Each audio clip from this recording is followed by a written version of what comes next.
Nothing like Stoke City to bring us back down to earth again after we're getting too high. Trying Death says, it's the old, we can't let that happen again.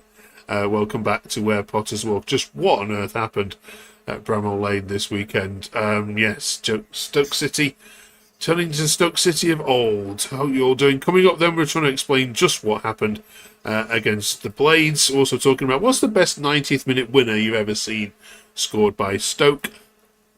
Who do we think is going to shine for Stoke?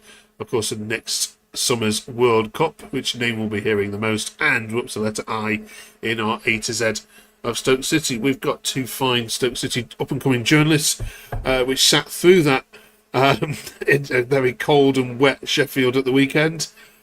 Carl, here we are again. It feels like feels like normality is back here, where we're talking about an abject Stoke City away performance.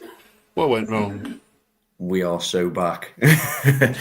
I don't know. I think when you look at the games, I feel as though every game that we've lost or drawn, we've been in, narrowly missing out by not taking chances, whereas Saturday was just awful.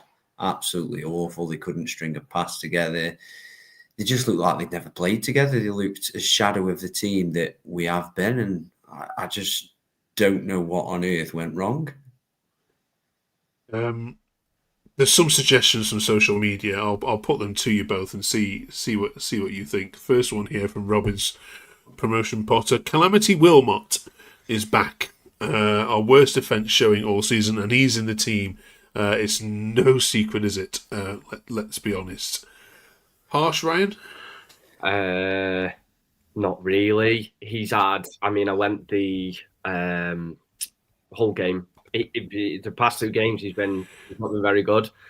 It just the back two just didn't have a good game. I mean, Ashley Phillips was dropped, very harsh. Obviously, then was brought on at half time, tried to change things up. A bit harsh on Wilmot. He's been absolutely fantastic. He's come on leaps and bounds, but we had a nightmare at the back, absolute nightmare. So I do agree with the comment, bit harsh on what he's been like this season, to be honest. Yeah, couple more then. This one here from John: stick to a team, Robbins. You're messing this up. Get a striker in January because the two went good and not very good. Yeah, I mean, there's a few Carl saying, look, just. There's too many changes, too many swaps. We're not playing a consistent team. Do you agree? Yeah, I get it in terms of midweek. He always changes it up midweek because the fixtures this time of year are coming thick and fast, aren't they? So I do understand why he does it. But when you're winning games, you need to stick to the winning formula, in my opinion. Why he dropped Phillips, I don't know. I've no idea on that. I think Phillips has been doing very well. What I've heard from that, I don't. Just on the Phillips is because of now he's suspended, but was because he's trying to not get him suspended and it let him reset or something like that. That's what the thing of it was with Phillips. Yeah, like I say, I think if you got a winning team and the team's performing, you've got to stick with that team. I get. When you're playing on a Tuesday, you're going to have to make a few changes not to get injuries, but it seems to be chopping and changing a lot at the minute, and some of it isn't. His hand isn't forced in some of the instances. I think trying, like what you've just said, Ryan, try and get Ash Phillips not get a yellow card, aren't you, when the deadline is? It's after Christmas, isn't it? I'm not quite sure, but I'm guessing it's with Shamadou's resets after Christmas, but obviously, I was going to say he's never as a centre back not going get a yellow card till after Christmas, is he? So it is hard. I don't know on that one. He is chopping and changing a lot, so I do agree with that. Okay. Here's another one. I like this one. Rick says, who put Manoff to mark a 6'4" McGuinness? Second, why is Manoff marking 6'4"? Why hasn't Manoff actually tried to mark 6'4" Mark McGuinness? Why does Manoff just watch 6'4" McGuinness like a statue? Yeah, I mean, he did. I think somebody's put one out there saying Mark McGuinness won. I think literally every corner until he was substituted. I mean, the first corner they had, he literally knocked the ball just over the bar, and I was shouting, why is no one marking him? And then they get a corner again, and he's there up like a salmon, bang, straight in. Like, tactically, where was the game plan on set pieces? And this is the problem we have had with the set pieces, is we are not very good at defending them. Yeah, we're doing brilliantly this season with taking them, but tactically, I mean, yeah, chucking Manuf on it. It's ridiculous. Really ridiculous. Yeah, it wasn't so long ago. We were talking about Stoke with the meanest defence in the league, weren't we? What's happened, Carl? I don't know. I think it did start going down bank when Bose and Lowell got injured. You had Lowell and Wilmot were a solid partnership. Lowell got injured. Wilmot seems to have gone out of form. That's the only thing I can put it down to. I mean, Shamadou's been brilliant, but the last few games he's been very ropey. Creswell as well, absolutely solid. I know we played Bocat as well at the weekend.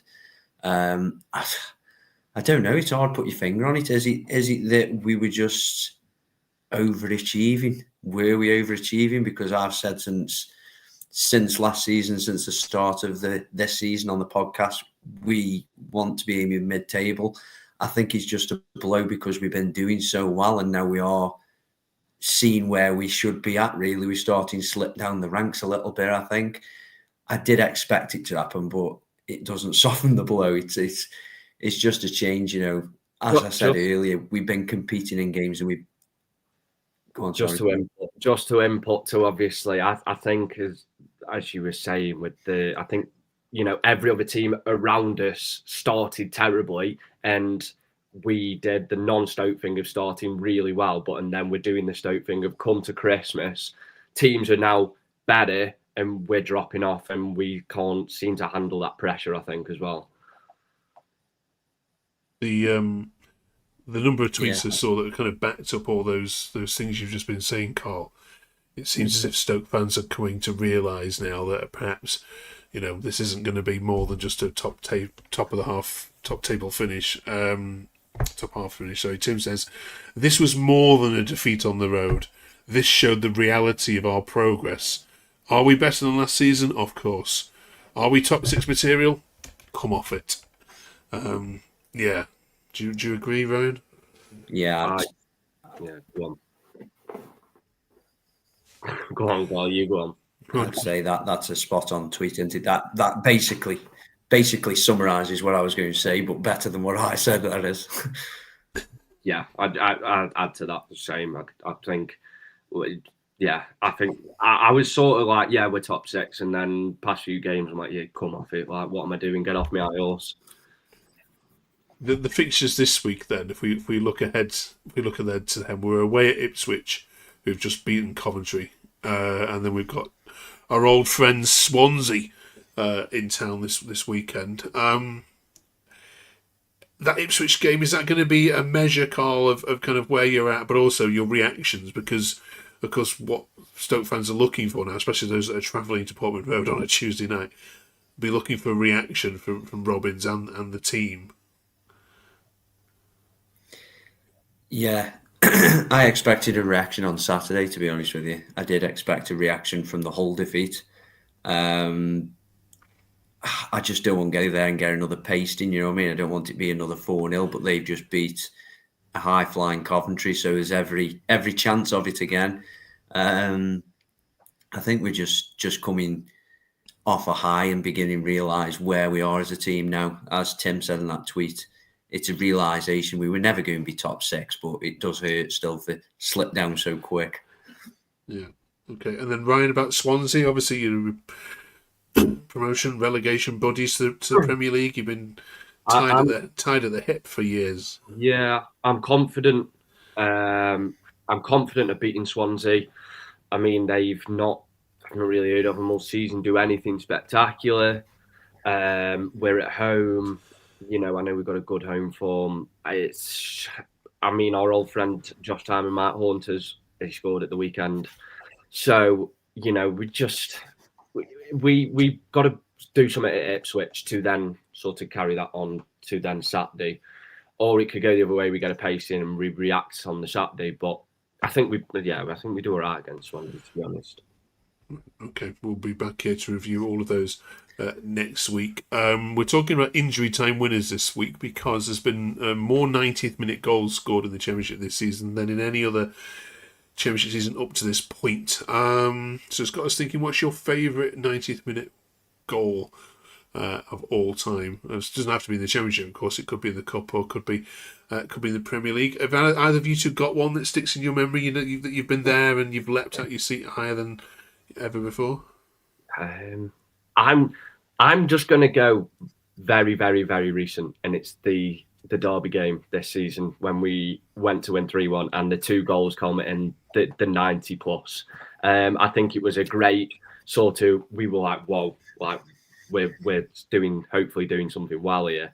But I can't remember dating back Premier League times of 90-minute winners, to be honest. I mean, we probably did have a couple of Rory Delat throw-in header 90th minute winners, but I can only go with the recent one as I can remember. Okay, cool. I think the most recent one I can remember was Sheffield Wednesday on Boxing Day. Sam Vokes scored in the last minute. I think we were chasing each other. It went 1-0, then 1 each, 2-1, 2 each, and then we scored. I mean, Sam Vokes, I've never seen him move so quick, and I don't think I'll ever see him move as quick as he did again. He just capitalised. But there's been plenty of goals scored against Stoke in the last minute, but we don't score many ourselves. That's what I mean. I should sort of really said that myself. The Derby one stuck out because there were 2 goals in the 90th. Right. In the comments then, please help us out here. What's the best ever 90th minute goal you've been able to see Stoke score? And if you're watching live, please let us know. We'll read some of these out now before we finish. The World Cup draw was made this week as well. A bit of a shambles of a show, but got us to thinking. We'll be hearing the word Stoke City in many commentaries across the games next summer, and if so, who's it more likely to be for? I'm going to go. It's Junior Shamadou after the season he's having. I mean, yes, we've got 2 Slovakians. I can't even remember if they're in the World Cup or not. But Junior, I don't know if they're in the World Cup actually. To be honest, I don't even know what players. If Wales get through, then Silver Thomas. So I think he's on them. We don't have many players entering into the World Cup. Okay. Oh, Sweden, is it? Sweden made it. Yeah, they are. Yeah. So potentially that might give Victor Johansson a big, massive price boost. Yeah. Okay. I think they are anyway. Somebody will correct me if not. Brilliant. Right, we've been doing the A to Z of Stoke City at the end of each video the last couple of weeks, so we're up to letter I this week. This is a hard one. It has been for many clubs. Have you managed to find anybody that is worthy of going in the Hall of Fame for Stoke? Go on, Carl. Chris Iwelumo I'm going to go for. I refuse to put the worst winger in Tom Ince in that eye because I've never seen such a pansy play football in my life as Tom Ince. I know he scored yesterday. So yeah, it's 2000 crew again, the early 2000s, Chris Iwelumo. Okay, shout, Ryan. Mine, recent Stephen Ireland. He did a decent job, to be honest. I still remember him in the prime Premier League days with Arnie, Shaq, and that. He had a good time, to be honest. Stephen Ireland. Go on. He deserves going because I think he had an outrageous car. If I remember, he had something like bright pink alloys on his car. So just for that, he deserves going in. I mean, we've had like I looked, and we've had four players with I. And Tom Ince, obviously, you're definitely not putting him in there. So Mbula won't ever get in there. And then Daniel Iverson, which we had for a season, which sort of played a part, but Stephen Ireland is 100%. Okay, we're happy with Stephen Ireland. Brilliant. Okay, I feel like we've nosedived a little bit in terms of heroes, but we'll pick it up next week with Jay, of course. There's quite a few J's to choose from, so join us for that discussion next week. Right, you two, safe travels to Ipswich if you are travelling there, of course, and safe travels to any Stoke fans that are going. And of course, we'll see you after that Swansea game next weekend. Have a good week. Let's get Stoke back on track. 4 losses out of 5. Feels very reminiscent of previous seasons. We are so back. See you next week.